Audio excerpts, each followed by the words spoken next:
Happy birthday, sista.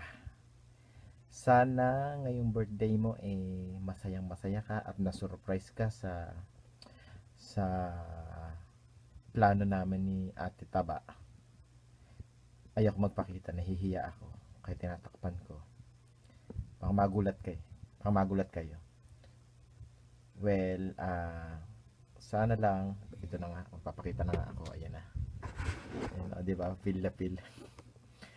Ayan. Sana masayang masaya ka at sana din ay maging successful ka sa lahat ng plan mo, lahat ng desisyon mo. Alam mo naman kung ano yung tama para sa iyo, alam mo din naman kung ano yung magiging future na gusto mo. Basta go lang. Kung masaya ka, kung alam mo tama, kung alam mo komportable ka, go lang. Suportado ka namin ng mga kapatid mo, lalo na ako, nandito naman ako hanggang kaya ko makakasupport naman ako. Ayun, basta i-enjoy mo lang yung araw-araw. Sana makapunta ka rin dito, sana makapag-work ka din.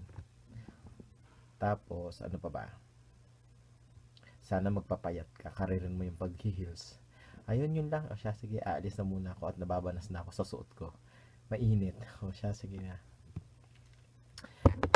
bye bye. I love you, I love you, I love you. Ingat kayo dyan lagi, bye bye.